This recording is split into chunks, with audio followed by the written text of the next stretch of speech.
Hello बच्चों, SST entertainment में आप सभी का वेलकम है। आ जाओ चिंटू, आज तो तुम पहले से आए हुए बैठे हो।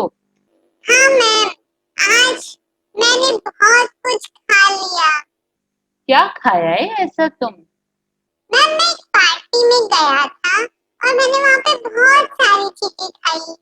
जैसे मैंने वहाँ पे चावल खाए, दाल और मक्का का वहाँ पे सब्जी थी और बाजरे की खिचड़ी थी और भी बहुत सारी चीजें थी। कुछ कुछ चीजों के तो मुझे नाम भी नहीं पता है मैम। इतनी सारी चीजें मैं खा के आया हूँ। अरे तब तो तुम्हारा पेट बहुत अच्छे से भर गया होगा। हाँ मैम, लेकिन मैं कुछ चीज जानना चाहता हूँ। हम लोग कृषि चैप्टर को पढ़ रहे हैं, तो इतनी सारी जो चीजें मैं खा के आया हूँ, तो मेरे माइंड में एक ही बात आ रही थी कि ये सब चीजें जो हैं, क्या भारत में पैदा होती है या हम दूसरे देशों से मंगाते हैं? बेटा चिंटू, आज हम इसी पे चर्चा करेंगे कि हमारे भारत देश में किन किन फसलों का उत्पादन होता है और उनका शस्य प्रारूप क्या है। शस्य प्रारूप का मतलब वो रबी की फसल है कि खरीफ की है या जायद की है, और वो भारत के किन किन क्षेत्रों में पैदा होती है। अच्छा मैम, तब तो बहुत सही लगेगा। और जो चीजें मैं खा के आया हूँ ना, उनको खाते वक्त मुझे यही लग रहा था कि भारत के किस क्षेत्र की फसल होगी, क्योंकि हम लोग कृषि का चैप्टर पढ़ रहे हैं ना, तो मेरा माइंड में वही सब चल रहा था। हाँ चिंटू, तब तो तुम्हें आज इस चैप्टर में बहुत मजे आने वाला है। तो चलो ना मैम, जल्दी से स्टार्ट करो। तो ठीक है बच्चों, हम जल्दी से स्टार्ट करते हैं। ये देखिए, आपके सामने हमारा कक्षा 10th का चैप्टर कृषि चल रहा है और आज हम मुख्य फसलों के बारे में चर्चा करने वाले हैं। तो मुख्य फसल में सबसे पहले हम लेते हैं चावल। चावल खा के आए हो ना चिंटू, तो हम चावल की शुरुआत करते हैं। सफेद रंग का चावल होता है, सभी को पता है और सभी लोग खाते भी होंगे। तो जो भारत है, भारत भी हमारा चीन के बाद दूसरा सबसे बड़ा चावल उत्पादक राज्य है। राज्य कह दो या देश है, क्योंकि चावल जो है भारत में सबसे ज्यादा लोगों की पसंद है और चीन के बाद पूरे विश्व में चावल का उत्पादन भारत में ही ज्यादा होता है। यह एक खरीफ की फसल है। खरीफ की फसल होते ही आपके ध्यान में आ जाएगा कि इसे कब बोया जा रहा है।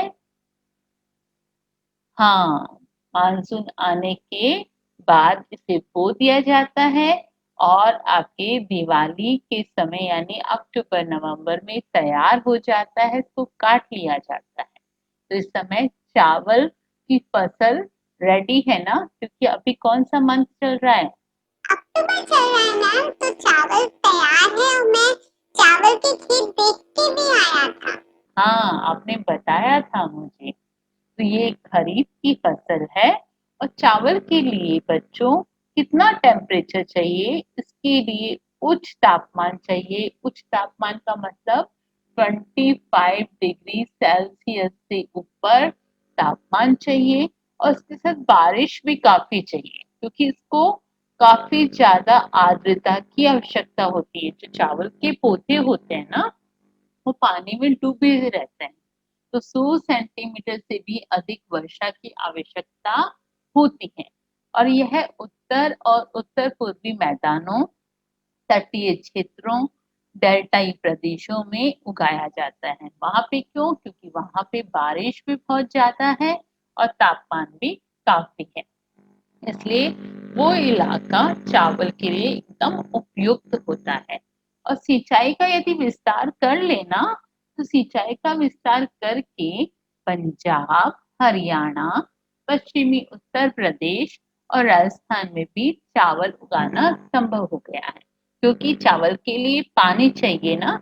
तापमान तो देखिए पंजाब, हरियाणा, पश्चिमी उत्तर प्रदेश और राजस्थान में काफी है, लेकिन वहाँ पे किसकी कमी है? पानी की कमी है। तो यदि हम सिंचाई का विस्तार करें और उसका विस्तार करके हम वहाँ पे भी चावल की खेती कर सकते हैं।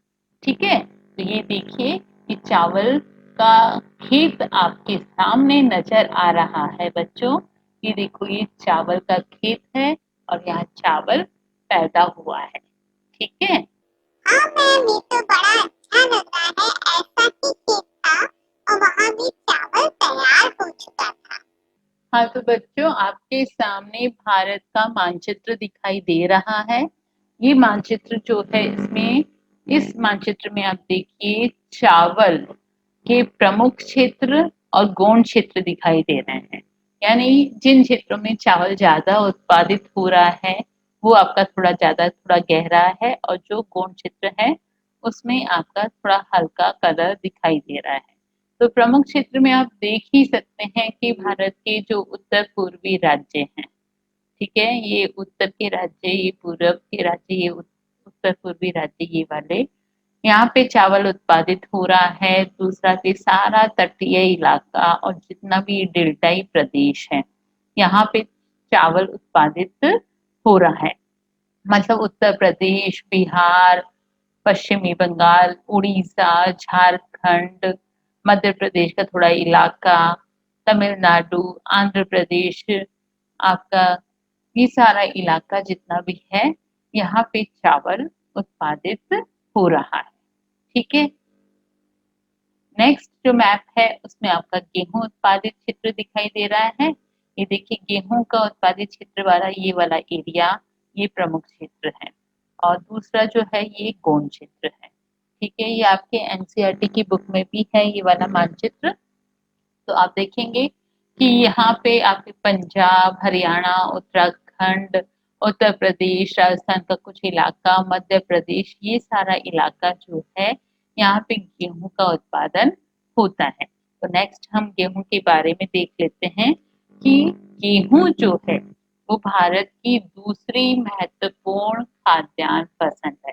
पहले तो आपने चावल के बारे में सुना, आपको लगेगा कि मैम हम तो ज्यादा गेहूं खाते हैं फिर चावल कैसे? क्योंकि बेटा हम लोग इस साइड में रह रहे हैं दिल्ली या हम नॉर्थ साइड में रह रहे हैं, लेकिन आप भारत के जो ईस्ट के इलाके हैं, पूर्वी या उत्तर दिशा में जो इलाके हैं या दक्षिण में आप चले जाओ तो वहां पे आपको चावल ज्यादा दिखाई देता है। चावल लोग ज्यादा खा रहे हैं। साउथ में आप देखेंगे डोसा, इडली, इनमें चावल का प्रयोग हो रहा है। पश्चिमी बंगाल, बिहार यहाँ के इलाके में चावल ज्यादा खाया जाता है। तो पूरे भारत का यदि हम देखें तो चावल महत्वपूर्ण खाद्यान्न फसल है। उसके बाद आपकी दूसरी महत्वपूर्ण खाद्यान्न फसल में गेहूं का नाम आता है। गेहूं एक रबी की फसल है। गेहूं उगाने के लिए समान रूप से वितरित 50 से 75 सेंटीमीटर वार्षिक वर्षा की आवश्यकता होती है। और गेहूं जो है बच्चों, गेहूं को हम इस मौसम में उगाना शुरू कर देते हैं, यानी अभी अक्टूबर नवंबर में ये उगाना शुरू कर देते हैं और ये जाकर के आपके मार्च में तैयार हो जाता है। आप देखते हैं होली के समय गेहूं की फसल तैयार रहती है और गेहूं की बालियों को होलिका दहन में भी जलाया जाता है और कहा जाता है कि ये नया धान है, इसे सबको खाना चाहिए। तो उस समय गेहूं की फसल तैयार हो जाती है। तो अभी नवरात्रे चल रहे हैं और इस समय कई बार आप देखते हो कि नवरात्रे में भी माता रानी की पूजा होती है। तो मिट्टी के एक उस बर्तन में गेहूं को उगाया जाता है। घरों में भी ऐसा दिखाया गया है, यानी इसको भी धर्म से जोड़ा गया है कि ये उसको गेहूं की ज्वारे कहा जाता है ना? तो ये चीज आप अभी भी देखेंगे। तो इस तरह से जो गेहूं है वो आपकी रबी की फसल है और अभी इस समय उगाएंगे और उसके बाद आप देखेंगे जो चिलचिलाती धूप होती है उसमें ये गेहूं एकदम अच्छे से पक जाता है। अभी तो इसको नमी चाहिए, आर्द्रता चाहिए बढ़ने के लिए।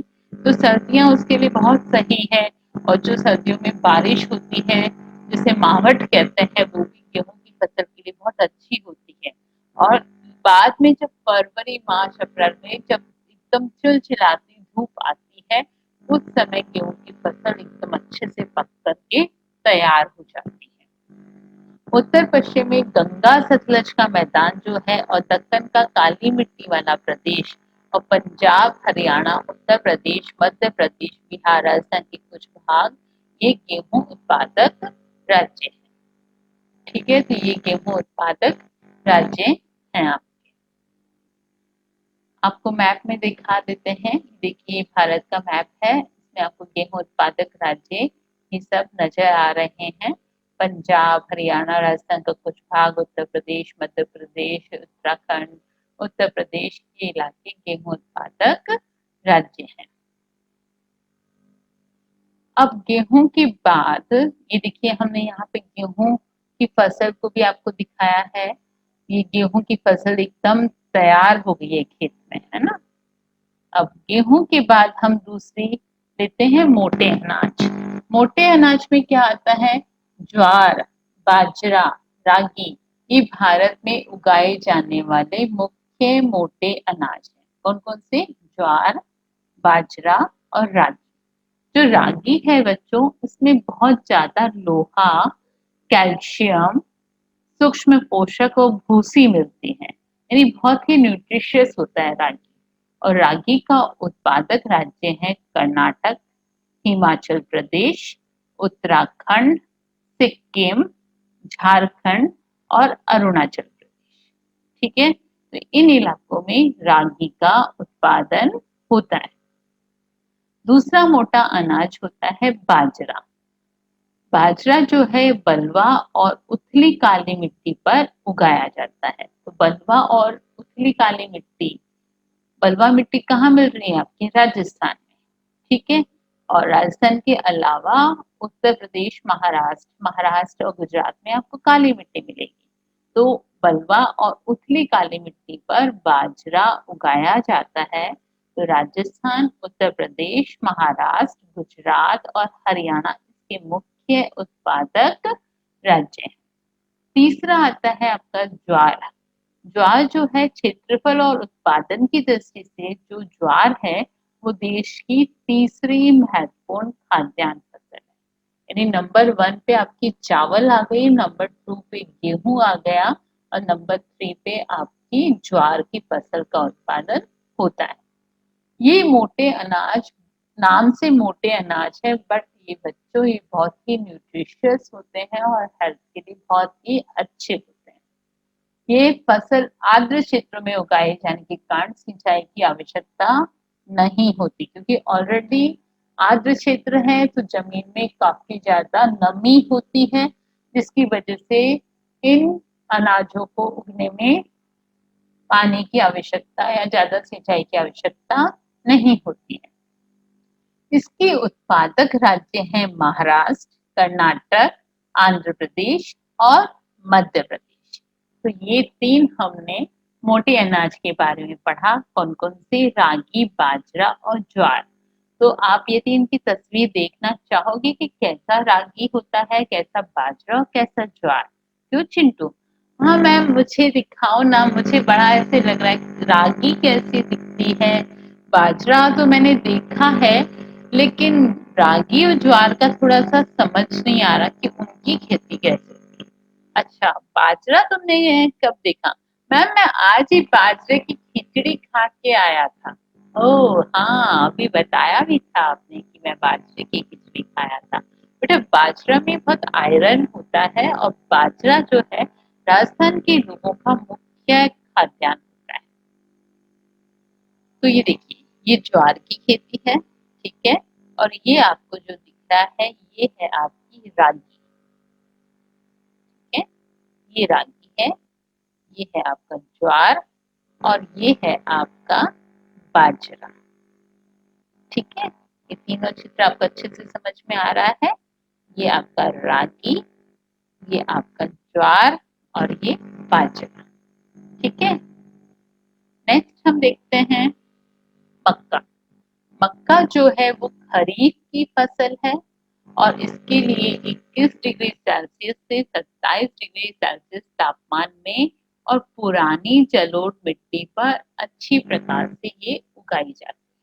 आपको पता है जलोढ़ मिट्टी क्या होती है? 9th में आपने पढ़ा होगा कि जो नदियां अपने साथ जो गाद, कंकड़, पत्थर, सिल्ट ये सब लाती है ना, तो ये नदियों की साइड में इकट्ठा होता जाता है और ये काफी उपजाऊ होता है। और ये जलोढ़ है, ये जलोढ़ मिट्टी है। और जो पुराना जलोढ़ होता है, जो कि काफी समय से वो इकट्ठा हो गया है, इसलिए इसे पुराना जलोढ़ कहते हैं। और जो नया इकट्ठा होता है इसे नया जलोढ़ कहते हैं। तो जो मक्का है वो पुराने जलोढ़ मिट्टी पर अच्छी प्रकार से उगाई जाती है। ठीक है। तो कर्नाटक, मध्य प्रदेश, उत्तर प्रदेश, बिहार, आंध्र प्रदेश और तेलंगाना जो है मक्का के मुख्य उत्पादक राज्य हैं। ये आपको मक्का की फसल नजर आ रही है सामने। ठीक है। तो आपका ये मक्का की है। जितनी भी फसलें मैंने अभी बताई हैं, इनकी विशेषताएं आपको याद रखनी होगी, क्योंकि कई बार एग्जाम में भी किसी न किसी फसल की विशेषताओं को पूछ लिया जाता है। ठीक है। नेक्स्ट आता है दालें। दालें तो नॉर्मली सभी लोग खाते हैं और उसमें बहुत प्रोटीन होता है। और दालें एक तरह की नहीं होती, दालें कई तरह की, यानी कि दालों की बहुत सी किस्म होती हैं।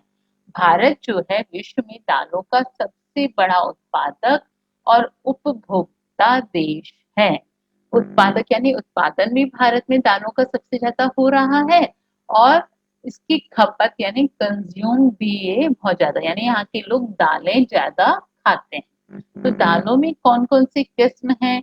अरहर, उड़द, मूंग, मसूर, मटर, चना, ये भारत की मुख्य दलहनी फसलें। तो जो दालों की फसलों को दलहनी फसलें कहा जाता है। ठीक है। भारत में मध्य प्रदेश, राजस्थान, महाराष्ट्र, उत्तर प्रदेश और कर्नाटक दाल के मुख्य उत्पादक राज्य हैं। ठीक है। तो ये देखिए, ये चित्र जो आपको नजर आ रहा है, इसमें सभी अरहर, उड़द, मूंग, मसूर, मटर, चना सब आपको दिखाई दे रहे हैं, यानी जो आपकी दलहनी फसलें हैं वो इस चित्र में नजर आ रही हैं। ठीक है। यदि आप अपने मम्मी से पूछो ना, तो मम्मी आपको विभिन्न तरह की दालों के नाम बता सकती है, कि वो रोज दालें बनाती हैं। हाँ, मैं तो ये देखता हूँ कि मम्मा की जो किचन में है ना, अलग-अलग डब्बों में दालों के नाम तो लिखे हैं, लेकिन मैं तो ऐसे ही जानता हूँ ये हरी दाल है, ये पीली दाल है, ये काली दाल है। हाँ चिंटू, जब हम छोटे थे हम भी ऐसे ही करते थे, लेकिन अब आपने ये चैप्टर पढ़ा है और आपने दालों की फसलों को जान लिया है कि उनकी कौन कौन सी किस्म है। तो और इस चित्र में आप देख भी रहे हो कि हरी दाल भी दिख रही है, पीली दाल भी दिख रही है, और आपके घर में भी है। तो आप बिल्कुल अपनी मम्मी से पूछ सकते हो कि ये अरहर है, उड़द, मूंग, मसूर, इनमें से कौन सी दाल है। ठीक है। तो आज आपको ये काम जरूर करना है। ठीक है। नेक्स्ट है तिलहन। जैसे हमने दालों की किस्म को देखा ना, उन्हें हम क्या कहते हैं? दलहनी फसलें कहा ना हमने, वैसे ही तिलहन यानी जिन फसलों से तेल निकलता है उन्हें तिलहनी फसलें कहा जाता है। और विश्व में चीन के बाद भारत दूसरा बड़ा उत्पादक देश है किसका? तिलहनी फसलों का। चीन का सबसे ज्यादा स्थान है तिलहनी फसलों के उत्पादन में, और भारत का दूसरा नंबर आता है। ठीक है। तो तिलहनी फसलों में कैसे क्या क्या किस्म आ गई? इसमें मूंगफली आ गई है, सरसों, नारियल, तिल, सोयाबीन, अरंडी, बिनोला, अलसी, सूरजमुखी, ये सब भारत में उगाई जाने वाली मुख्य तिलहन फसल है। बाप रे, इतनी सारी तिलहन फसलें। हाँ चिंटू, तिलहनी फसलें बहुत किस्म होते हैं और इन सबसे ही तेल निकलता है। आप अपने खाने में जो सब्जियां बनती हैं, जो मम्मी आपके लिए सब्जियां बनाती है, वो जिस तेल में बनाती है वो कोई ना कोई तिलहनी फसल है। या तो वो सरसों का तेल होगा, या तिल का होगा, मूंगफली का होगा, सूरजमुखी, इन सब का तेल निकलता है, उसी में आपकी मम्मियाँ खाने के लिए सब्जी बनाते हैं। तो ये सब क्या है, तिलहनी फसल है। और मूंगफली तो आप वैसे भी खाते हो, है ना, सर्दियों में। और उससे तेल भी निकलता है, नारियल भी आप में काम में लेते हो, उससे भी तेल निकलता है, तिल के लड्डू भी खाते हो, सोयाबीन का तेल भी निकलता है, उसकी सब्जी भी बनती है। तो ये सब चीजों का तेल के अलावा दूसरे उपयोग भी होते हैं। और जो मूंगफली है वो खरीफ की फसल है, क्योंकि सर्दियों में ये आ जाती है ना मूंगफली, इसलिए खरीफ की फसल है। गुजरात, राजस्थान, तमिलनाडु, महाराष्ट्र मूंगफली के मुख्य उत्पादक राज्य हैं। कौन कौन से? गुजरात, राजस्थान, तमिलनाडु, महाराष्ट्र, इनमें मूंगफली बहुत होती है। अलसी और सरसों जो है वो रबी की फसल है। ठीक है। आप बसंत पंचमी के समय देखते हो ना, सरसों से पूरा खेत भरा रहता है। कई पिक्चरों में भी आप देखते हो कि सरसों के खेत में शूटिंग वगैरह आपने देखी होगी। ठीक है ना। तो ये सरसों जो है येलो कलर के फूल होते हैं और पूरा खेत येलो कलर के फूलों से भरा रहता है। तिल उत्तरी भारत में खरीफ की फसल है और दक्षिण भारत में रबी। देखो कितनी इंटरेस्टिंग बात है कि तिल एक ऐसा फसल है, उत्तरी भारत में तो ये खरीफ में बोया जाता है। ठीक है। और दक्षिण भारत में रबी की षष्ठीय प्रारूप का रबी है, यानी दक्षिण भारत में कब आएगा ये? आपके फरवरी मार्च अप्रैल में जाके ये आएगा, तिल का उत्पादन होगा। और उत्तरी भारत में तिल का उत्पादन अभी हो चुका है, इस समय तिल तैयार होने लग जाता है। तो तिल ऐसा है जो उत्तर और दक्षिण दोनों भारत में ही उत्पादित होता है। एक बार ये खरीफ की फसल के रूप में और दूसरी बार रबी की फसल के रूप में। और ऐसे ही अरंडी भी रबी व खरीफ दोनों में बोया जाता है।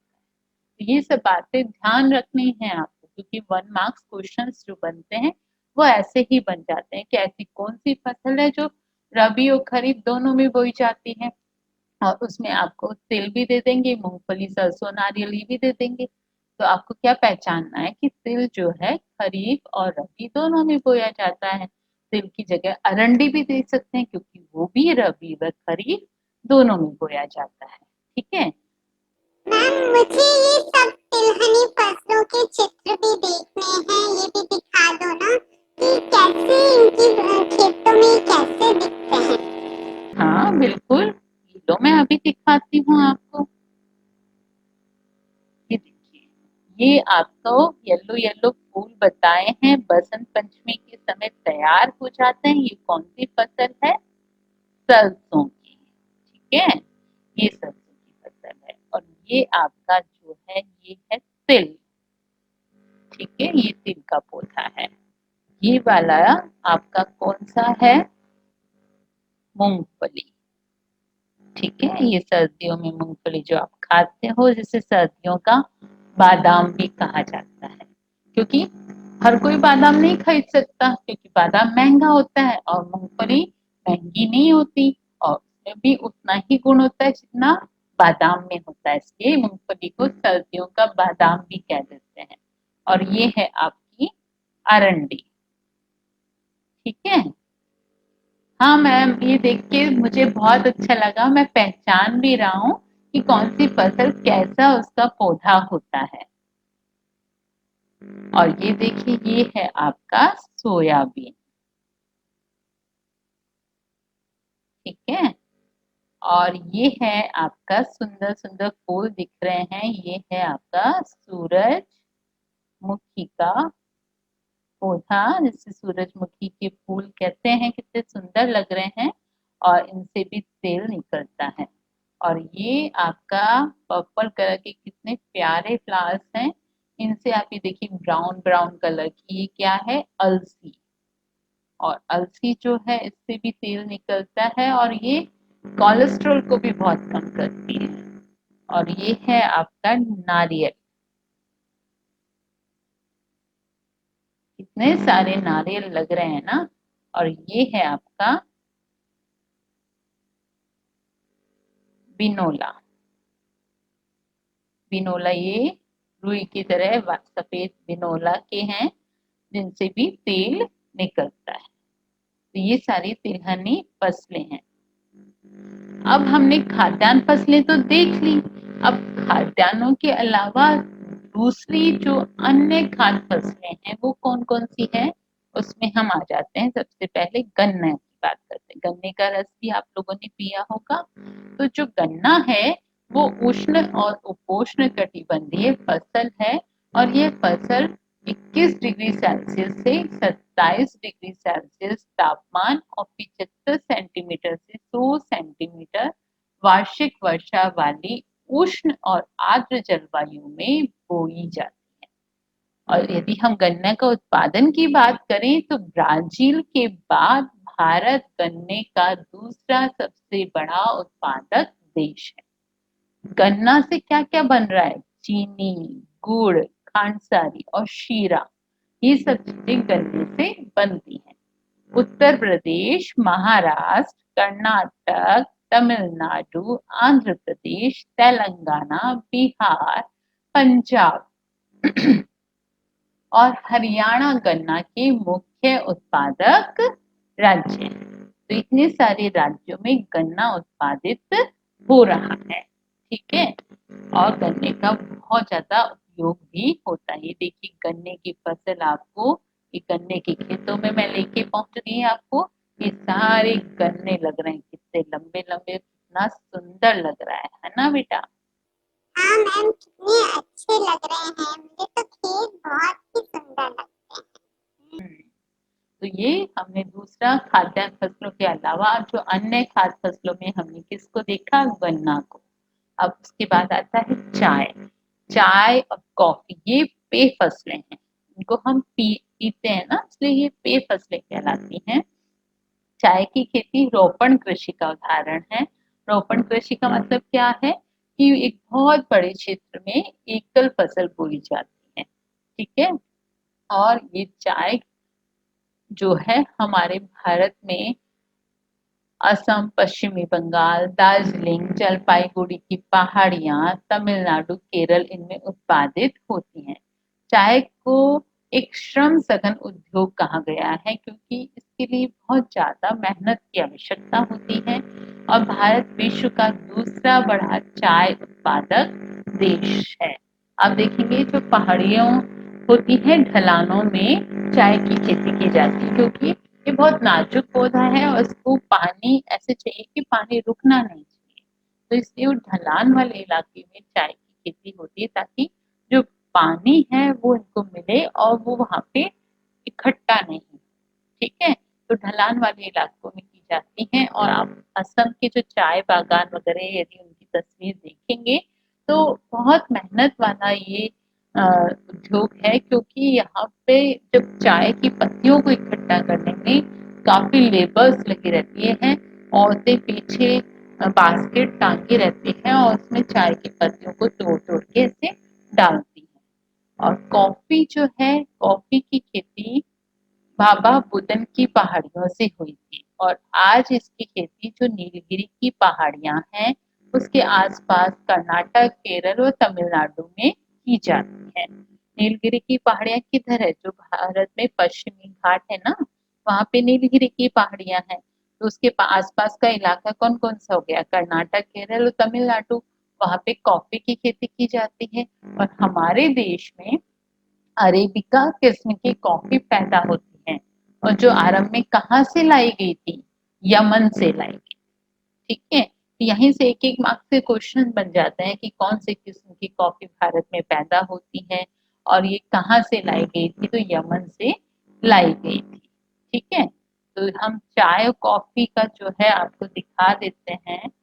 चाय और कॉफी देखिए, ये जो चाय की खेती हो रही है यहाँ पर और मैं जैसे आपको बता रही थी ना कि औरतें पीछे एक बास्केट लगाए रखती है और उसमें चाय की पत्तियों को तोड़ तोड़ के डालती हैं।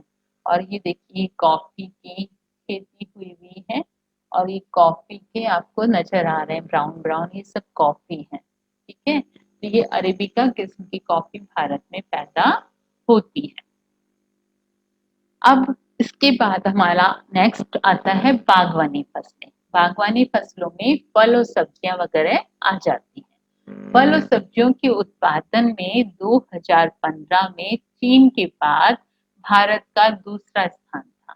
भारतीय फलों में महाराष्ट्र, आंध्र प्रदेश, तेलंगाना, उत्तर प्रदेश, पश्चिमी बंगाल, यहाँ के तो आम बहुत प्रसिद्ध हैं।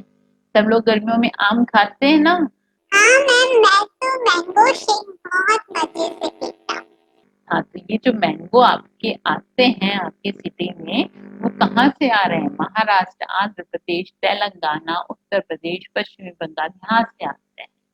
ठीक है। और नागपुर और चेरापूंजी की संतरे बहुत फेमस है क्योंकि वहाँ बहुत संतरों का उत्पादन होता है। हाँ मैम, हमारी गली से मैंने ये चीज नोट की थी कि सब्जी जो फल वाला है वो जब अपना ठेला लेके जाता है तो वो ऐसे ही चिल्लाता है कि नागपुर के मीठे संतरे ले लो। बिल्कुल सही पकड़े। तो नागपुर और चेरापूंजी की संतरे बहुत फेमस हैं। केरल, मिजोरम, महाराष्ट्र और तमिलनाडु के केले, वहाँ पे केले बहुत होते हैं। ठीक है। उत्तर प्रदेश, बिहार की लीची, मेघालय का अनानास, आंध्र प्रदेश, तेलंगाना और महाराष्ट्र के अंगूर, हिमाचल प्रदेश और जम्मू कश्मीर के सेब, नाशपाती, खुबानी और अखरोट महत्वपूर्ण है। हाँ मैम, ये तो देख के मुझे ऐसा लग रहा है कि भारत कितना अच्छा है। यहाँ के हर स्टेट में कितनी वैरायटी के अलग अलग फल आते हैं ना। और सब्जियां भी अलग-अलग तरह की आती है, जैसे कि मटर, फूल गोभी, प्याज, बंद गोभी, टमाटर, बैंगन, आलू, इन सब के उत्पादन में भारत का प्रमुख स्थान है। ठीक है। तो इस तरह से बागवानी फसलों में आपके फल और सब्जियां आ जाती हैं। तो कितनी सारी फसलों के बारे में आपको बताया ना मैंने आज। हाँ मैम, मुझे तो इतना अच्छा लगा ये सब जान के, और मैं ये चाह भी रहा था कि मुझे इन सब की जानकारी होनी चाहिए। बिल्कुल, हमारा देश बेटा कृषि प्रधान देश है, तो हम सबको भारत की कृषि के बारे में जानकारी होनी चाहिए। और ये चैप्टर आपका इतना इंटरेस्टिंग है क्योंकि आप इसको जब अपने मन से पढ़ते हैं कि जो चीज़ आप खाते हैं, उसी के बारे में जब आप जानते हैं तो आपको बहुत अच्छा लगता है। नेक्स्ट आ गया आपका अखाद्य फसलें, यानी जिनको खाद्यान्न में काम में नहीं लिया जाता लेकिन उनके दूसरे बहुत उपयोग हैं। तो उसमें आता है आपका रबड़। तो रबड़ एक महत्वपूर्ण कच्चा माल के रूप में काम आता है। ये केरल, तमिलनाडु, कर्नाटक, अंडमान निकोबार द्वीप समूह, मेघालय में गारो की पहाड़ियां, यहाँ पे रबड़ को उगाया जाता है और इसको 200 सेंटीमीटर से अधिक वर्षा और 25 डिग्री सेल्सियस से अधिक तापमान वाली नम और आर्द्र जलवायु की आवश्यकता होती है। ठीक है। और रबड़ के अलावा दूसरा खाद्य फसलों में रेशेदार फसलें आ जाते हैं जिसमें कपास, जूट, सन, प्राकृतिक रेशम, ये सब भारत में उगाई जाने वाली 4 मुख्य रेशेदार फसलें हैं। कौन-कौन सी? कपास, जूट, सन और प्राकृतिक रेशम। तो हम इनके बारे में भी आपको अच्छे से दिखाते हैं, लेकिन इससे पहले आप ये देखिए रबड़ का, ये देखो रबड़ की फसल कैसे तैयार हो रही है। पेड़ है ना, इन पेड़ों से रबड़ निकलता है और इस तरह से इसमें इकट्ठा होता है। ये कच्चे माल के रूप में ये काम आता है। मैम ये तो बहुत ही इंटरेस्टिंग लग रहा है देख के। ठीक है। अब आते हैं रेशेदार फसलों में, तो उसमें प्राकृतिक रेशम। तो जो रेशम है वो रेशम के कीड़े के कोकून से प्राप्त होता है और ये मलबरी पेड़ की हरी पत्तियों पे पाला जाता है ये कीड़ा। रेशम उत्पादन में भारत जो है चीन के बाद दूसरे नंबर पे आता है। यहाँ का रेशम का दूसरे देशों में भी बहुत मांग होती है। जो रेशम की सिल्क की साड़ियाँ होती है ना भारत की, वो बहुत फेमस है बच्चों। उसके बाद आप कपास देखिए। कपास जो है सूती कपड़ा उद्योग में कपास एक कच्चा माल के रूप में काम आ रहा है। कपास उत्पादन में भारत का विश्व में तीसरा स्थान है। काली मिट्टी इसके लिए उपयुक्त है, कपास के लिए। ठीक है। और ये खरीफ की फसल है। ठीक है। कौन सी फसल है ये? आपकी खरीफ की फसल है।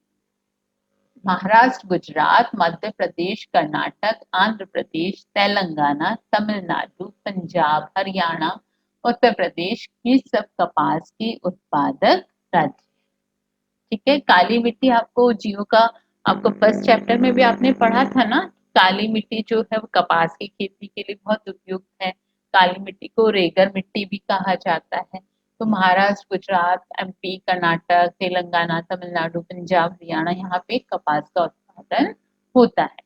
नेक्स्ट जो है आपका ये है जूट। जूट क्या है? इसे एक सुनहरा रेशा भी कहा जाता है, गोल्डन फाइबर। और पश्चिमी बंगाल, बिहार, असम, उड़ीसा, मेघालय ये सब जूट की मुख्य उत्पादक राज्य हैं। इसका प्रयोग किस किस में होता है? जूट का बोरियां बनाने में, चटाई बनाने में, रस्सी, गलीचे बनाने में किया जाता है। ठीक है, तो ये कपास और जूट आपको एक बार तस्वीर में दिखा देती हूँ। ये देखिए कितना सुंदर ये कपास का खेत है, कितना अच्छा लग रहा है। और ये देखो ये जूट की रस्सियां तैयार हैं। और ये जूट की खेती होने के बाद इस तरह से जूट को निकाला जाता है। ये तो आपका कपास का है और ये आपका जूट है। अच्छे से समझ में आ गया आपको? तो आज हमने जो पढ़ा है उसमें आपको क्या सारे खाद्य और अखाद्य फसलों के बारे में पढ़ा। और आपने देखा कि भारत में जो ये फसलें हैं किन किन राज्यों में पैदा हो रही है, ये खरीफ की है कि रबी की फसल है उसके बारे में जाना है।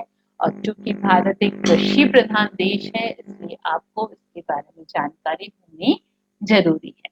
तो कैसा लगा सबको? चिंटू कैसा लगा आपको? मैम मुझे तो इतना अच्छा लगा, मेरा तो मन खुश हो गया कि आप यहीं बैठे बैठे मुझे सारी फसलों को दिखा भी दिया और मैं इन सब के बारे में जान भी गया। ठीक है बच्चों, फिर हम नेक्स्ट पार्ट में मिलेंगे और उसमें हम क्वेश्चन आंसर जो इस चैप्टर्स के होते हैं और एक लास्ट टॉपिक जो आपका रह गया है उसको लेके इस चैप्टर को कंप्लीट कर देंगे। तो आपने बहुत अच्छे से देखा, इसलिए सबको थैंक्स।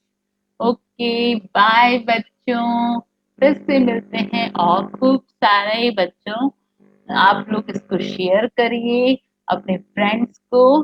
ठीक है, ओके बाय।